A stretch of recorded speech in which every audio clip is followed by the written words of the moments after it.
Welcome, y'all, to the SMP office party. I'm thrilled that you are here. I have two stories I want to tell. So, the first one is kind of based on this question. Do you feel rejected when someone says, no, thanks, we don't need your help? Whether that was through targeted outreach or through networking or maybe even a proposal that you did not win. This came up with Karen, who is here, and she gave me permission to share this story. She is doing the four-step outreach campaign, and she was on message number 2 of the 4. And on that same day, she got 2 responses that she at first called rejections. And I said, well, what did they say? And she said, well, one said, no, thanks. And the other said, we don't really need your help right now. And I said, well, what if you decided not to see it as a rejection? What if you reframed it? Because I really thought the fact that these 2 people out of 13 responded on the same day of the second message actually speaks volumes about her message, which was super personalized and hyper customized. And one of the things it said is that it was worth the time to respond. They took the time to respond, even if it was a no, right? And so to me, that says her message is working, it's clear, it's sincere, and it's real. And that is what we want. And if you hold everything super lightly, then you won't have a problem. You may not even see this as a rejection. And so I just wanted to share one possible response to that kind of rejection, non-rejection, rejection. You could say, thank you so much for responding. It means a lot to me. Please keep me in mind if anything changes, because things are constantly changing. And then ask, do you want me to keep in touch so you don't forget I exist? This is why we send out an email newsletter, so people don't forget you exist. And that's actually a white flag for a good prospect and a good client, that they do want you to stay in touch. And if they don't, who cares? The second one is based on this question, so I want you to answer this. Do you have trouble getting motivated to send an email newsletter, whether it's your first one or the second one or the third one? So I want to tell a story about Amy, who is also with us here today. Amy gave me permission to share her newsletter. This is her first one. So she said, since our paths have crossed along the way, I'd love to stay in touch with this brief and infrequent newsletter.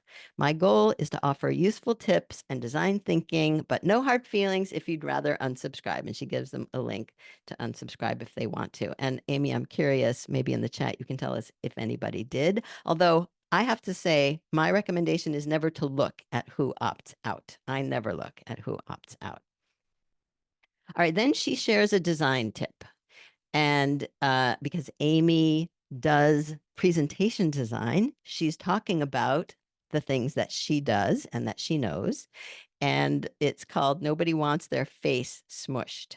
Many presentations have passed through my inbox, and I've noticed that there are often a few easy fixes that would make them more effective. Here's the first. She's just sharing one. Resizing a photo by smushing it in from one side distorts the image. Okay, I've done that. Confess in the chat if you've ever done that. This doesn't just look bad, it forces viewers to try and compensate for the distortion, taking their attention away from your message. And then she literally explains with visuals how to do it the right way. I'm going to keep this one. I'm going to bookmark this one because I need this. And that's it. And then she says, is this helpful or something you do regularly? Do you have any questions? Just want someone to take care of it all? Yes, please. Let me know. I'm here for you. And then a little about me section. That is super simple. That is Amy's newsletter. On October 1st, in the SMP Plus program Slack channel, she wrote, just sent my first newsletter. I had so much anxiety around it, I had to walk away from my computer after I pushed send, which I highly recommend, but it's done. So we all congratulated her. And then on October 9th, she shared this, sharing for motivation. I just got off a call with two clients who both said they loved getting my newsletter and seeing the content I've been posting on LinkedIn. They said it made them feel like they had a design friend in their back pocket. And then she put the grinning emoji. This was such terrific feedback, particularly because I'd been so hesitant to start content marketing. Neither of them had responded to my newsletter or had liked a post.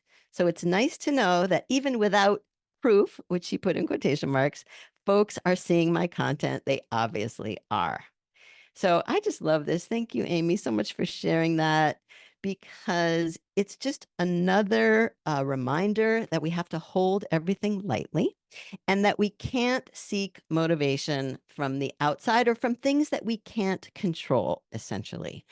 I think that this is very, very tricky. It takes time to develop this skill. It might even be an art, but the idea is that we can't focus on likes, we can't focus on clicks, we can't focus on comments, we can't focus on replies. We have to put something out there and then use what I'm calling the power of forgetting to move on to the next thing. Literally, right? Walk away from the computer, close it down, do something else, come back to it later or tomorrow. Please try the power of forgetting and just not waiting to be motivated by other people responding, right? This is a long game.